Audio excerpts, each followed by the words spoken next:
All right, so welcome to another awesome episode of Inside the Vault with Ash Cash.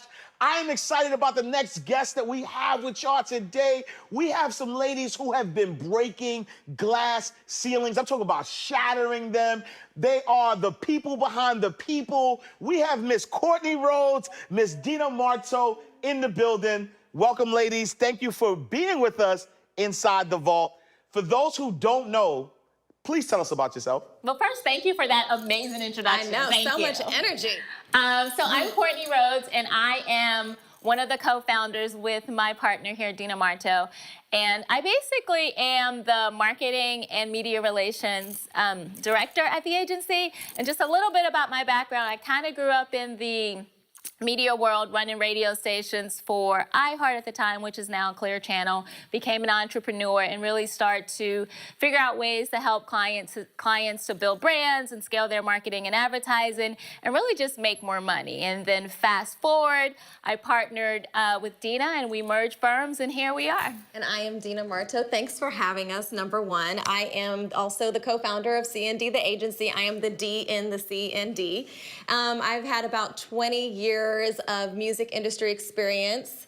I started a PR firm when I was 19 in college. I got handpicked and hired by L.A. Reid and worked with him at Island Def Jam for 6 years, left, started my own business. I did artist development and I built a recording studio in Midtown, and then I'm also on T.I.'s management team and now partnered with Courtney so we can build this all-women-led agency to empower the next generation of women leaders. No, I love that. I love that. And let's real quick, Courtney, let's not skip over $100 million in ad placements, television, radio, digital, big deal type stuff, right? Big deal type of stuff, right? We're in the vault. So let's talk about the bag, right? $100 million, right? Yeah.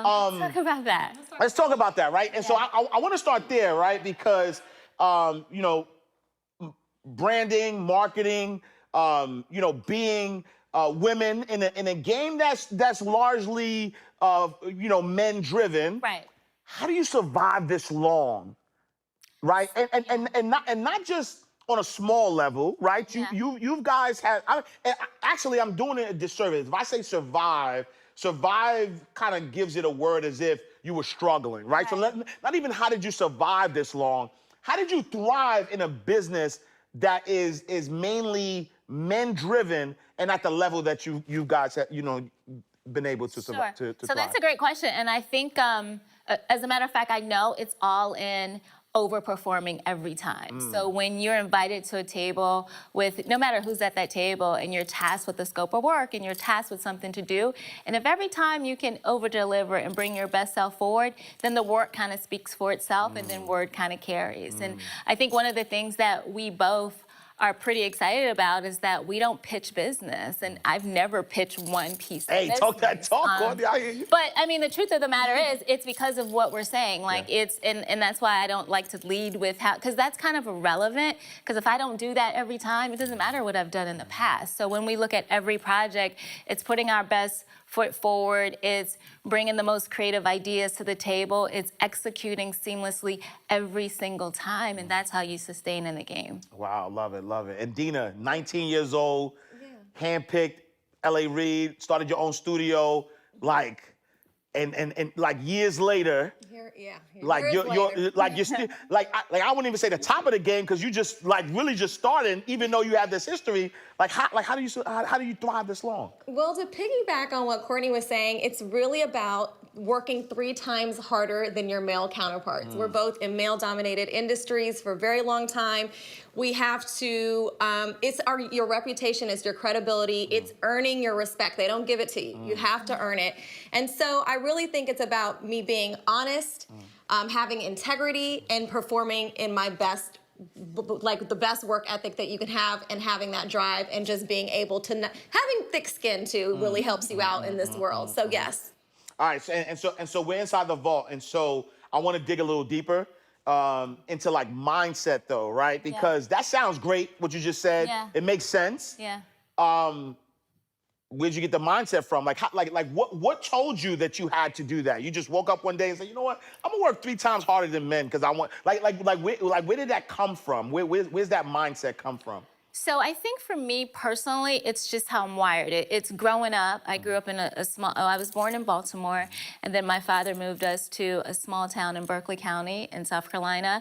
And it's growing up seeing ideals of women that you know don't resonate with who you are, and just being inspired to have dreams and really pursue them. And so when you want something deep inside, you kind of do what it takes. And when you're presented with the opportunity, it's the preparation in it. So it's just knowing, like, I've gotta, these are my dreams. In order to get it, I'm gonna do what I have to do. Bottom line, period. And I think that's just how I'm wired. I think it's how Dina is wired, because we've always kind of worked that way, where we're almost obsessive in our work, but I think that's just kind of a part of our purpose. So it's that thing inside that brings you fulfillment, but you know if you don't do it to your best ability, you're not gonna feel fulfilled. And I am my worst critic with my work, so. Love it, love it. Dina, talk to me.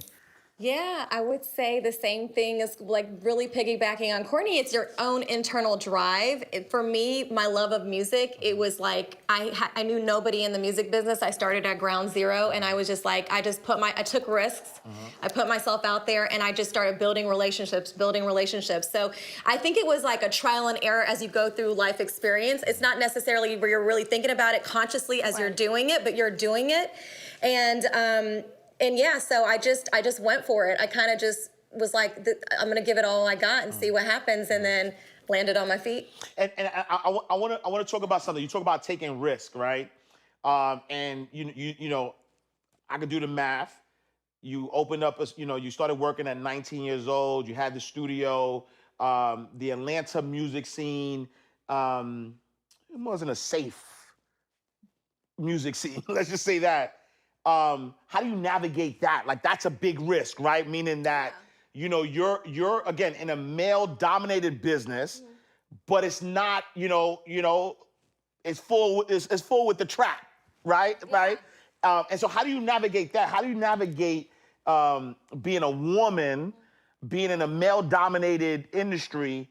You opened up a studio, which is in an area dealing with people that it isn't the safest, right? For the lack of better words, like what makes you still say, and the reason why I'm harping on that, because I don't want people to just, oh yeah, I took risks. Like, no, like it's almost life and death type of risk though, And you're right, because I'm not in just the music business. I'm like in hip hop, right? So that's the majority of where I spent my career, is being in hip hop and helping established artists and upcoming artists, especially in that genre. So yes, it was, essentially I'm not really supposed to be here, right? I'm a Palestinian woman. I was born in Jordan in the Middle East. This is not what my parents probably wanted me to do. And then here I am, not only getting in the music business where I didn't belong and didn't have any relationships, but I got right into the heart of hip hop and trap music, to be quite clear. At a time where trap was trap. Yeah, so yes, where there's some dangerous times, sure. But I think the most risk out of all of that is, is obviously your safety, number one, but number two is the risk that I took with my money. The risk that I financially poured into my career, and I spent every last dollar to have what I have. Wow. And so knowing that there was a opportunity at the end for you to be financially rewarded. So talk to us a little bit about that opportunity to be financially rewarded for the risk that you took that now paid off multiples. Yeah, well, listen, I need to be more financially rewarded, don't you, Courtney? We always need a little bit more financial reward. But yes, it feels good at the end of the day. I think it's about the journey of it, really. It's not just the monetary factor. It's like, it's being an influence, it's being able to help people's career and change people's lives. I think that's what really gives me the most fulfillment. Courtney?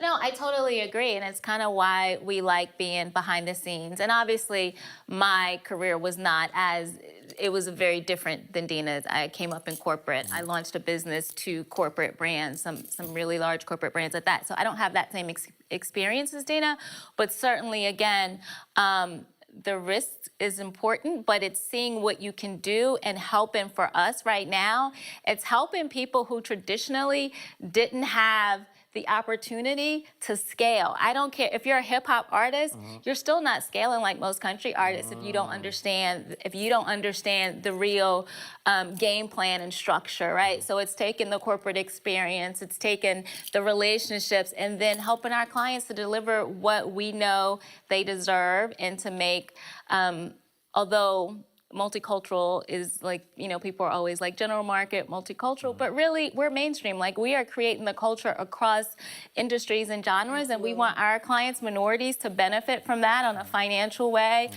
from a branding scope. And I think that's, again, why we do what we do, because it's our time to like shine, and it's our time to have our people at the top of their game, because every other group really monetizes off of us. We are the sauce. Yeah, and on top of that, I would say it's us being able to provide opportunities for minority women that typically wouldn't have that chance, and to be able to work with an all-women-led team and have that collaboration when normally in male-dominated industries you're pitted against each other, and there's a lot of competition, and it's doesn't have to be that way. Yeah, no, absolutely. And I'm definitely gonna get there, right? I'm definitely gonna get there to C&D.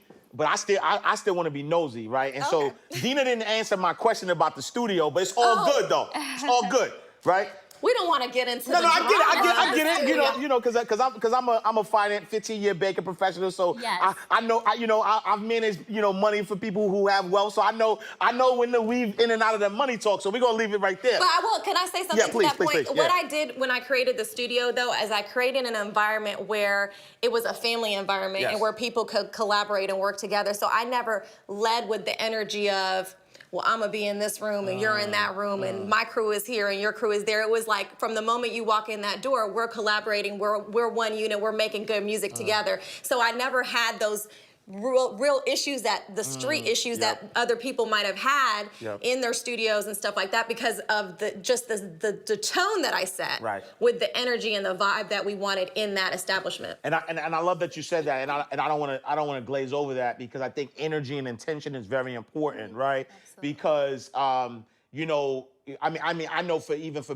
myself, growing up in Harlem and being around situations that other people would call dangerous in a time where, I'm not supposed to be here, and the things I've done in banking, but at the end of the day, my intention was always pure, the energy. And so, I always had this level of protection, if you will, because the people who knew what my real intentions were, understood that. And so I love that you mentioned that, because energy is important, because I want other people to understand that it is about your intention. It's about the energy, because if you put the right energy out there, there is no harm, and right? I actually think only a woman could have done it the way that I did it when I had the different people in the different camps working together, because honestly, a woman balances things out, and she's able to really get people that normally wouldn't see eye to eye or normally wouldn't work together to come together. And I think a woman's power is how that really happens, because I think a man couldn't have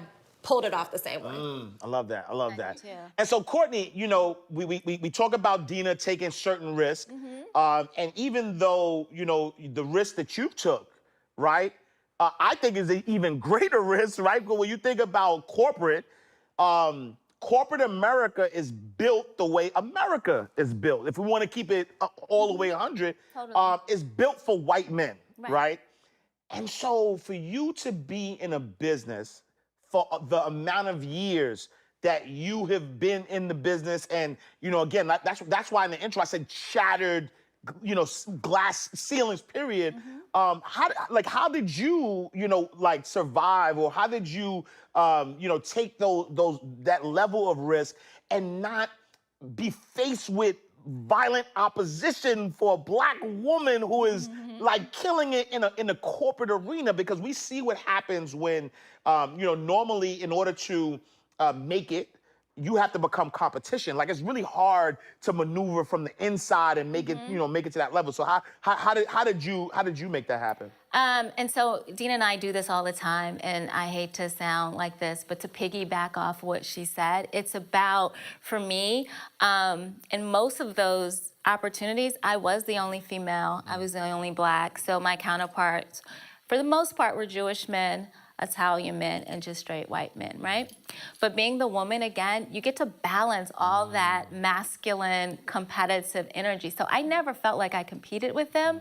And I always came to the table like we're a team and we're gonna kill it. Because what I do know, I think the one thing that I have in me is a competitive sense, but I'm competitive against myself. And a lot of the men that I work with, they were just competitive in general. So I use that internal competition to learn how to bring out the best of us. And I was kind of always like the mama of the team, honestly, right? Like, and it's always back to strategy. Let's remove the egos. I let them flex with their egos, right? Like, that's a part of it. But for me, it was learning to play golf. For me, it was going boating. It was going to the Pink Pony and the Cheetah, and just being a part of what they did so that I became cool, but also being able to get my point across and stay focused on our goal. Our goal is to, you know, for when I was in Atlanta, I think 88 million was like our budget. So we're here because we have to, in this radio market, every year we're gonna have to make $88 million. So how do we do it? There's 6 of us at this table and we run the whole operation. And so just being a clear-headed person, being a female and having that energy to kind of balance out the competition to get shit done, because we just get shit done.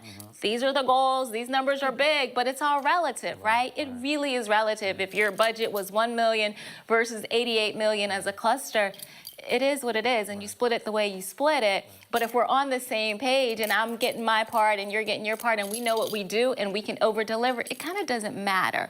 So again, it's that intention and that energy and just kind of being a little more feminine about how you approach things. I think that kind of was my superpower, and I think we agree that's kind of why we've been successful. I love it. I love it. And so now fast forward, you know, you have your own thing going on. Dina has her own thing going on. And then you guys said, you know, Captain Planet, let our powers combine, right? Let our powers combine. You know, talk to me a little bit about the genesis of C&D Agency. So I'm glad you asked that, because it was after COVID hit and the pandemic happened and we were all quarantined, and we've been talking about doing things before. We've worked on projects here and there, but we really were able to focus in and be silent for a second and figure out, like, what do we really, really want to do? And at this point, having accomplished so much, we could have easily just continued to go on our own separate journeys and been successful separately. But we wanted to merge together, to bring our powers together and be able to, like we said before, empower the next generation of women leaders, because I believe a leader empowers other leaders. That's how a leader acts, right? And so we finally got the moment to focus in. And we decided to just launch this thing. And we've been getting so much amazing support. It's been really, really wonderful. A lot of people want to work with us. And we're really in a niche market where we are, you know, dealing with the multicultural community, but social responsibility as well is big for us. I love that. I love that. I love that. I love that. And then so, you know, the Brandista. Yeah. Yeah. So we didn't talk about that, but what is the Brandista? You know, and why C&D Agency? Yeah, okay, so the Brandista first was when, before merging with Dina, most of my clients, just at the consulting level, most small businesses couldn't really afford my services. So I created a platform with online courses to teach women how to build a brand, how to make money from e-commerce, to basically take their traditional business online so that they can learn to scale it. So I packaged like this course called Digital CEO School, and I sold it, and I have a blog that I write articles, and I have a pretty extensive newsletter, and I still coach a couple of those women. So it was a way for me to just give back, because I'm so passionate about women and developing them and helping them to figure out ways to monetize and, you know, what they do online. So that's the Brandista, and that's kind of where that whole concept came from. But Dina she talked about C&D The Agency. For us, both of us personally, we have a passion for empowering women, and I think I was born with it. You probably was born with it. Just being who we are, right? Like, women are badass. We get shit done, and sometimes we don't really get the full opportunity. So for us, more so than a business, honestly. It's to give back and to empower women, to make them feel confident, because sometimes we're challenged. We're challenged at home, we're challenged in the workplace, right? And just the foundation of this country it's not really a fair playing field yet. So we just want to help kind of, level the playing field. And I love that. But I hear this a lot from other women that say, I don't like to work with women, and women are catty and all that stuff. So how did this become this match made in heaven, and sort of the focus on women, why is it about collaboration and not competition with all of the noise that we hear about when women try to get together and the drama and I think those women just haven't found the right women to work with. And I also think that men kind of instigate that narrative of women having to be pit against each other and be in competition. But I think for us, what's most important about our partnership is that we are number one, spiritually aligned. So we believe the same things internally. And I think that with our trust with each other, with our loyalty, and just understanding each other in a deeper level, I think that's why we're able to join forces and work together, because I think you have to have almost the same vision and not necessarily the same way of getting there, but the same ideals of how to get there. I love it. And I a lot of what you guys were mentioning was really about the give back, right? And I always say that there are 4 types of people in this world, right? You have a consumer, producer, investor, and philanthropist. And in order for you to, really get to a wholeness from a financial freedom perspective, you can't only consume, right? You have to produce some things, you have to invest, and you have to give back, right? Being a philanthropist. And usually a lot of people scoff at that last piece, right? Right. But you guys, you're building your business off of that model of giving back, right? Definitely producing, definitely investing, but also giving back. Why is that so important? Why are you leading with the give back first? I think that with anything, that when you are a team and you have a common goal, I think you're just going to be more successful. And I think fulfillment, a lot of people don't realize that true fulfillment comes from giving back, right? No matter how much money you make in your career, we've both been successful, but for me in corporate, I actually made a lot of money, but I didn't feel fulfilled, right? And that fulfillment piece is something, to me, when you feel like you've given and you've contributed and you're doing something that's gonna benefit not just you, but a bigger cause and something you care about, that shit lights me up. I can just work off of passion, right? And I think to be successful and happy in your life, just the wholeness piece, it's about, being healthy, being financially successful, but also having a sense of purpose and fulfillment, and that comes from giving. Oh, I love that. Yeah. And so let's talk a little bit about specifically C&D Agency. Who are the clients you work with? Who are the clients you're looking? Your ideal client? Let's talk about that a little bit. So with C&D The Agency, we provide 6 pillars. It's brand management, marketing management, PR, public relations support, project management, operations management, and eventually we will build out a talent management arm of this. And so those are our core services. All of our clients need different things, so we tailor our services depending on their needs and how they want to scale their business. But I would say the ideal client is a brand that wants to scale, that has a purpose, and wants to obviously reach and live in the multicultural community. What do you think? Absolutely. Let's talk about some of our clients. I'll let Courtney dive into that. I knew she was going to throw that I know. towards me. And let me just say, before I even start, some of our clients are clients we worked with before that we brought over. So they're not all multicultural focused. And we appreciate them and we value them because they pay our rates and it's a good partnership, right? So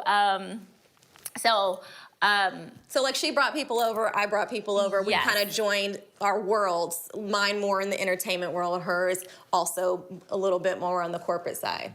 So some of the brands that we're working with that's in our funnel, Spine Center Atlanta and Savannah, it's one of the biggest orthopedic surgery centers in the Southeast. And Gio, Little Italia. I'm not sure if you're familiar with Giovanni, but Gio's You've had some Antico pizza. Antico Pizza. Okay. You have to. There's 8 different locations, so they're our client. Umi, which I'm sure we all know, they're our client. Foria, which is it's a new client, and it's pretty exciting because it's an intimacy and wellness brand that has African American investors, and so it's a consumer packaged good product. It's really beautiful. It's infused with CBD. And so it's really fun just learning how learning the marketing and advertising guidelines of how, because there's just so much stigma behind CBD and what's approved and what's not approved. So just learning that has been amazing, and we're still wrapping our heads around that.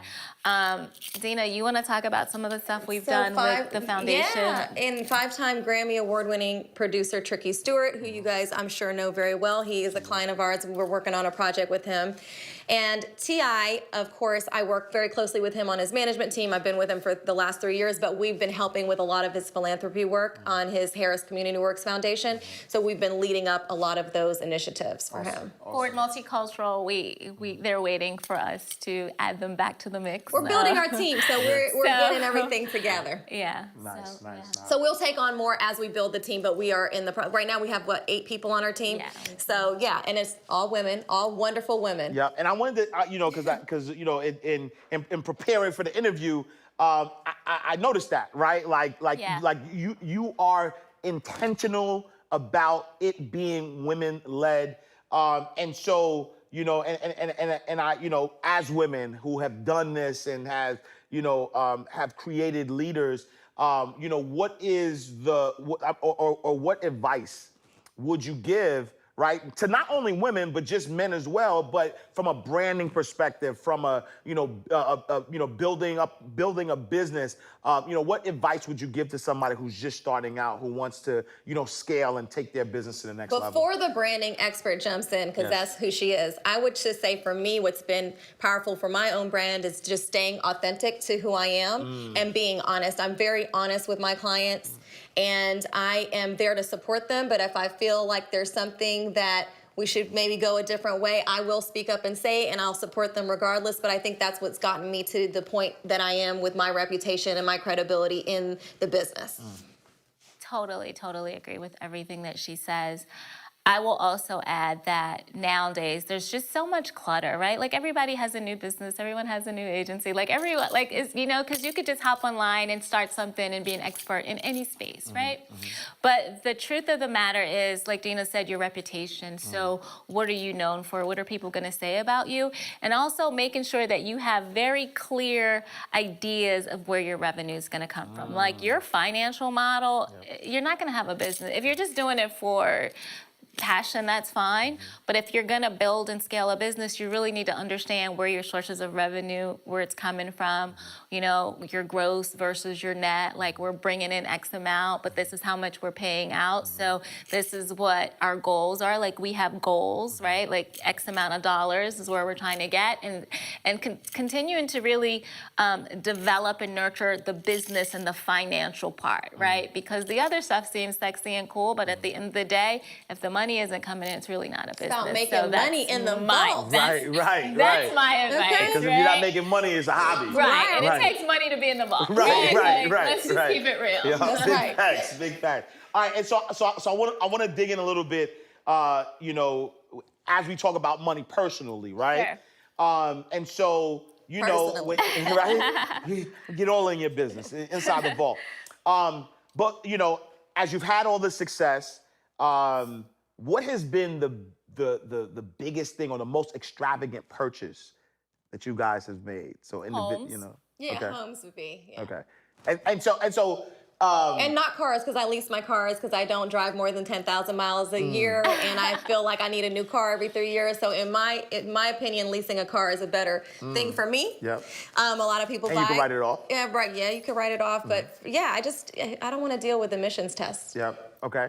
And so I'm not gonna let y'all off that easy though, because homes is not really extravagant because it's an asset, right? Yeah. And so it's not. you're not spending money, right? Because once you put that, so homes is a transfer of money. You take the money, you put the money in the home. Yeah. That value still stays in the home. That's not extravagant. Okay. No, that value needs to increase, actually. It does, but even if it doesn't, Yeah. right? That money still, for the most part. Is this personally or professionally? I want all the smoke. So Okay. I mean, professionally, I would say it would be buying out my business partner that I had originally in my studio. I had to buy him out. We just weren't seeing eye to eye anymore, and that was a big purchase for me. Okay. Extravagant though.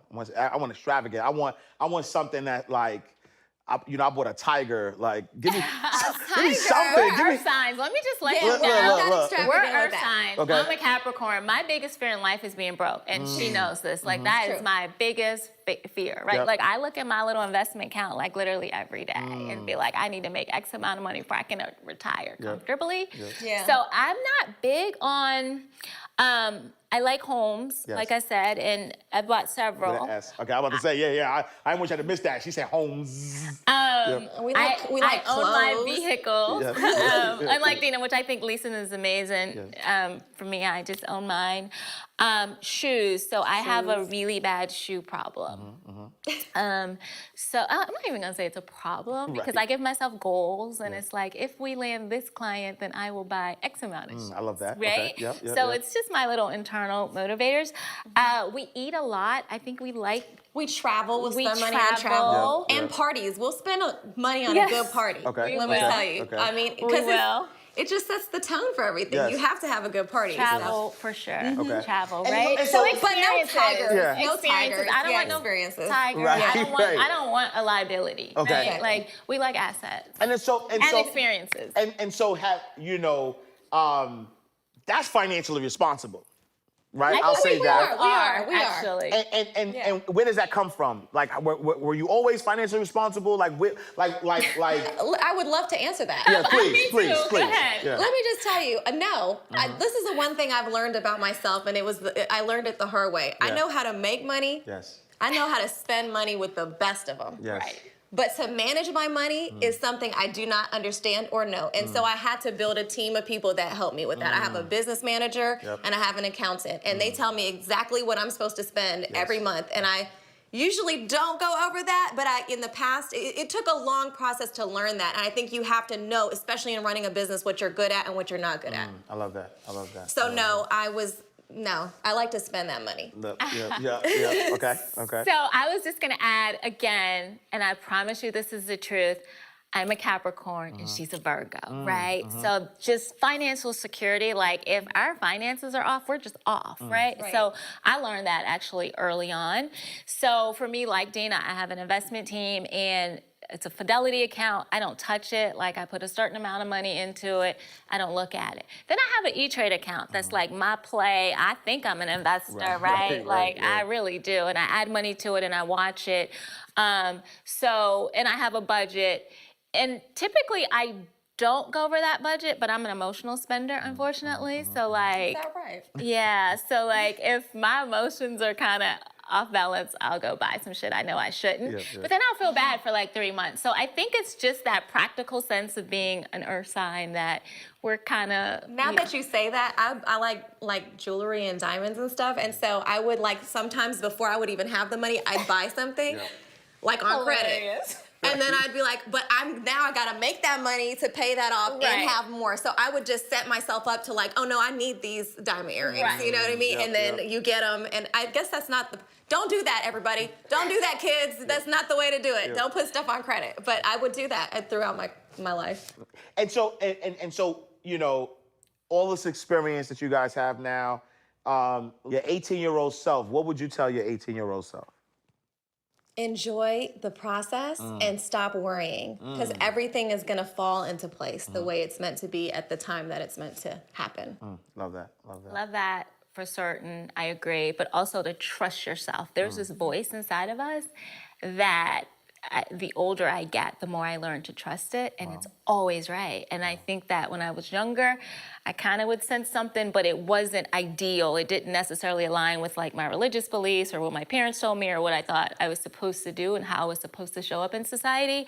And just to trust that inner voice, because it always knows. And the more you trust it, the better off you're gonna be. So I love that. I love that. And so, you know, you both of you were able to start C&D Agency during a time, one of the worst economic times, pandemic is happening, and so, you know, I'm gonna say tough times because I think everything is relative, right? And so you started this business during a time that people would look at as tough. And so, you know, what advice would you give to an entrepreneur who is also looking to, you know, either run their business or start a business during tough times? So right now, I would just say, just pay attention to the trajectory of business, right? I think what the pandemic, the social unrest has taught us is that the old way of doing business isn't necessarily relevant right now and moving forward. Like for us, we do a lot of Zooms. I mean, like this is our first in-person interview since the pandemic. So you're lucky. We've done a lot, honestly. So just when you're thinking about your business ideas, think about the future of how the trajectory, what are the trends, what are the changes in your industry, and how can you use the beauty of not probably having to have an office, right? Not having to have all these in-person meetings, like being able to literally use technology and where we are to build it on a very streamlined type of budget, right? So I think that's one really important thing right now that I would say. Opportunity in the tough times. You got to find that opportunity in there so you can like capitalize on that. I love that. I love that. And so, and then, you know, how important is mentorship, right? Because, you know, being in this business, you know, there are people that have come before us. You know, sometimes, especially as you know, as women, you know, sometimes you may not have that person that's willing to mentor you. So, you know, is mentorship important? And if it's not, you know, or if you can't find a mentor, you know, how do you maneuver and figure out what to do? Well, number one, mentorship is super important, and I would advise that everybody try to find a mentor or a couple to help guide you through your career. But as a woman in the music business, when I first started, almost 20 years ago, I could count on my hand the number of women that were in C-suite or executive positions. And of course, things have changed and evolved, and there's a lot more women that are not just in support and administrative roles, but throughout my career, it was men that were mentoring me and not women. And that's the whole, like, purpose and point of C&D The Agency is so that we can be that change, so that we can be the woman that you didn't normally have in your career to help mentor you, and it's not just men. Love that, love that, love that. Courtney, what say you? I always wanted to say that. So I agree. And even today, I mean, when we look at mentors, my mentors are still the men who, you know, I came up in the industry with, and I think Dina's are too. So I think it's extremely important, though, because it's when you can have those offline conversations. Because anytime you can ask somebody who's done something over and over and had to come up with new solutions over and over, it just helps your way of thinking, because sometimes you see things, your career especially, you know, it's kind of like I always gave myself financial goals, right, throughout my career.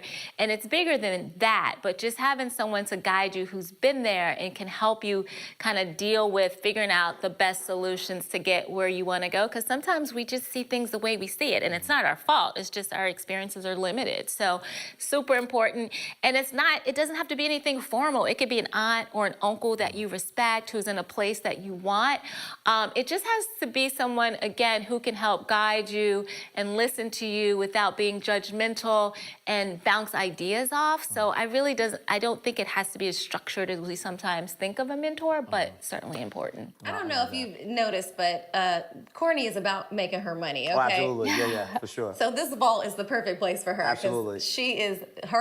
Everything is like, Dina, how much are we making? Yeah, I picked that up. You I see picked that how up. you guys, how she just called me out in the vault? Oh, no, it's obvious. No, she didn't call you out. It's obvious. How much money are they paying? That's all I want to know. she about her Has points. the check hit the bank yet? Right. Yeah, for sure. Don't call me back about it until that check's Exactly. in She the is bank. not playing about that. Kidding. No, I'm just absolutely. joking. No, I picked that up because I mean, again, as somebody who worked with P&Ls and like. Yes, that's my life, though, Absolutely, right? yeah. In corporate, it's very For sure, different, and for sure. so, And as soon as you start talking numbers, I just blank out. Yeah. 'Cause I don't understand. That's why we make a great I partnership. was like, can Right. I pay my bills? Okay, that's fine. Right, All right, right, good. right. Keep it moving. All right, so let's go through the lightning round, right? And so Okay. we are in the vault.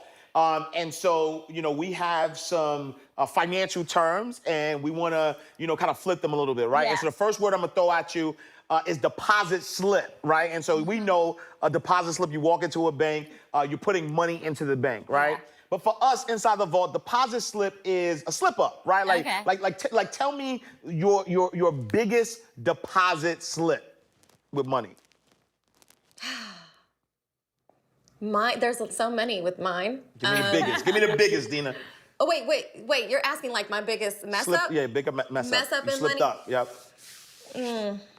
Jesus. Oh, look, what you thought I was? Oh, she said, look, there's so many deposits. She was I like, was like, wait, you want to know how much I deposited at one time? she said, wait, it was so many. Go ahead, talk your talk. Go ahead. No, I just didn't know where we were going with it. Yeah. I would just say, when I was younger, spending a lot of money frivolously on stuff that didn't matter, like materialistic goods. So clothing that was like a one-time wear, or just things that were just extravagant purchases of clothing that you just cannot wear multiple times, because Right. once they see you in that picture on the red carpet, you can't do it again. Sure. And not being as smart with that kind of stuff, and just spending like frivolously, I would say. And then this is part of business, though. I had to take major risks with developing talent. And sometimes you get that money back and sometimes you don't. Okay, love that. That's Courtney.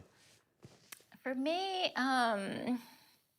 one of the things that I've learned is that it's probably not that smart to buy a car cash. And I have done Courtney. that before. Okay. Cash? Cash. Cash. What kind of car was this? It doesn't matter. The vault wants to know. The vault wants to know. Come on. What was this car? Because I thought it made sense, right? Yes. Because you know how you figure out the interest and all that. And Yes. then I had just gotten this big bonus from work. And I was like, all right, I'm going to go to Mercedes and buy this car. And actually, Angela sold it to me, one of my best friends. Yes. And we thought that was an amazing idea. And then later I was like, that was the stupidest shit I have ever done in my life. Because you lost 20% as soon as you drove it off As the soon- lot. and my father was like, have you lost your Yes. mind? But lesson learned. Lesson learned. All right, love it. Next word, charge off, right? And so, a lot of times when you got credit and you don't pay your credit on time, you have the bank charges it off. And so in your career, in your journey, what are the people or mindsets that you had to charge off? Negativity. Yes. And what I also had to learn and charge off was that sometimes when people treat you a certain way, it's a reflection of how they feel really about themselves. Ooh, big bar. Okay. That's a and good not about what it is. So stop taking things so personally, Ooh, that's good. especially in business. That's good. Courtney. For me, the biggest one was just knowing that every opportunity isn't the right one for you, right? So there are opportunities that come that could be financially lucrative, that, for a lot of reasons you might want to take. But to be honest with myself about the expectations and just know that every opportunity isn't a good opportunity, and to be okay saying no with that and to do it with confidence. No, I love it. All right, last one, trust account, right? And so, we know a trust account, trust fund babies, that's where, the money goes in and everybody wants to live off that money. Why couldn't I have been one? Right. But when we think about trust account, Wouldn't be as fun. who are those people in your team or your life that you consider those that are part of your trust account that help keep you balanced, keep you sane, help you push you to that next level? Well, for me, of course, number one, obviously, Courtney is in my trust account. Keon Williams, she's also on our team on C&D, and she is my business manager as well. She is definitely in my trust account. Let me think. I have close friends that are my friends that I've grown up with, and they're not part of my industry or my business. They're just real people that I keep around me to keep me accountable and keep me grounded as who I am as a real person. So I don't just, I'm in the music business, but I'm not of the music business. I like that. I agree, Dina, of course. Keon, of course. Steve Ewing, who's one of my longest clients. He owns Wade Ford. It's like a 3-dealer group here. It's the largest minority Ford dealership in the country, and we've been working together for forever. And I just admire his mind and how he thinks as a business person. So anytime, I mean, with Umi, I called Steve and it was like, hey, this is the situation. Should we take it? I'm glad we took it. But he, you know, these are the pros, these are the cons. How are you gonna sleep at night? You know, these are the questions that he asked me, and he's always his insight is very helpful. So certainly him. And last but certainly not least is my 22-year-old daughter, who is super grounded and super keeps it 100% real with me. So nice. Love it, love it. All right, and so when you think about this space, right, and so you've given advice for entrepreneurs in tough times, but there are still people who have 9-to-5s who are still trying to figure it out. And they might say, you know, they might have their foot in, you know, working a 9-to-5, but then they also, you know, have that side hustle. And so what advice would you give to the side hustler? My advice is know what your vision and goal is for the true thing that you want to do, what you're passionate about, but keep your day job until you make enough money in what you love to do where you can sustain yourself. A lot of people just jump right in, and you have to make money in order to survive. So you're gonna have to sacrifice that beginning part where you're gonna be doing a lot of double work, a lot of long hours, a lot of long days. And I would also say don't be desperate when it comes to money. I don't make decisions based on desperation ever, especially financially. So like Courtney was saying earlier, I wouldn't take on a client just because of the money. I'd take them on because I want to do it. So don't make money decisions based on that. I love that. I love that.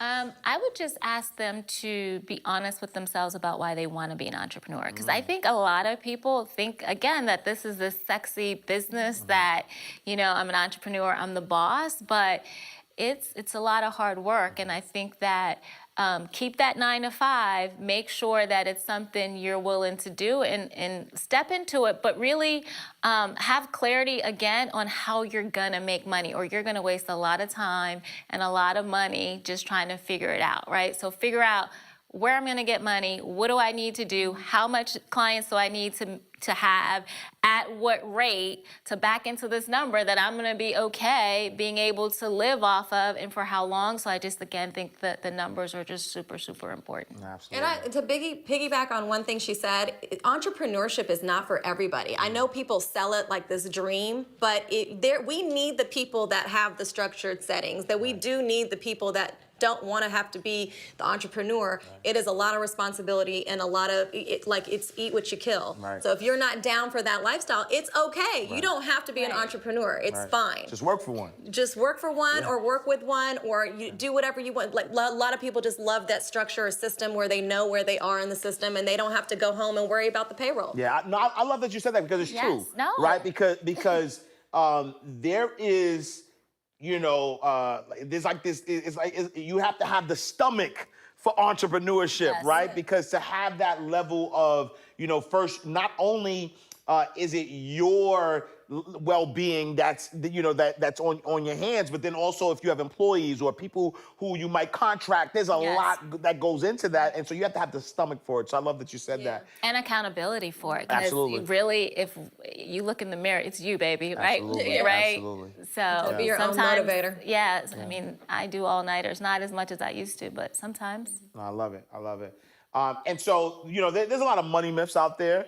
You know, money doesn't grow on trees, and you know, there's just so many. Sure. Tell me a money myth, and then help me dispel that money myth. Oh, okay. That it's hard to make money. I don't think it's hard to make money, honestly, right? I think that we all have different mindsets when it comes to money, and whatever your mindset is what's gonna show up. So if you think it's hard, it's gonna be hard. For me, I don't. I've never thought it was hard to get clients to make money. And because of that, it's not. So I would tell people to really challenge their own mindset, right? Because most times, based on our experiences, we create a mindset. But if you want to change that, you got to change the perspective in order for the outcome to change, right? So I just think it's important to, why do you think that? because of old experiences. But if you want to change it, change your mindset, and then the experiences will Wayne change. Dyer says, if you change the way you look at things, the things that you you look at will change. Absolutely, Big bars. and that's really the same concept. Love it, love it. For me, I think it's two-part. It's just because you have a credit card doesn't mean you have money. True. So let's just start there. Charging things on credit does not mean that you have that money. Right. So don't go down that slope. But knowing that money also includes your good credit. Right. Building that and starting that early is super important. Yes, OPM, other people's money. Yes. To use it wisely. You Most can build wealth. wealthy people are using other people's money and just growing their own. So yes. Absolutely. I love it. I love it. All right, y'all, C&D. And my sister's keeper. Now, y'all don't even know that reference, right? But C&D, Courtney Rhodes, Dina Marto, thank you so much for the wisdom, for everything that you're doing, especially for women, because, you know, this is a woman-led business and, you know, breaking glass ceilings, shattering them. What's next for Dina Marto, Courtney Rhodes, C&D? We're just working on building and scaling this business so that eventually we can sell it and make a lot of money to put in this vault. Yes, love it. Boom, Bars, exactly. bars. We want it to be a household name, bottom line, period. Bars. All right, thank you. Where can people find you? Where can they connect with you? So our website is cndtheagency.com. We're on Instagram, Twitter as cndtheagency.com. And if they want to follow, you know, your journey, personally, watch your frivolous spending, and your jewelry and all that. So I'm DinaMarto.com is my website, and then follow me, of course, Instagram, Twitter, and everything else is Miss Marto, MISSMARTO. So for my personal website, it's thebrandista.com, and on Instagram, Twitter, Facebook at thebrandista. All right, y'all, there you have it. Ash Cash, the C&D Agency, Courtney Rhodes, Dina Marto, Inside the Vault. I appreciate y'all. Thank y'all for tapping and tuning in. We'll see you next time with another awesome episode. I appreciate y'all. Peace.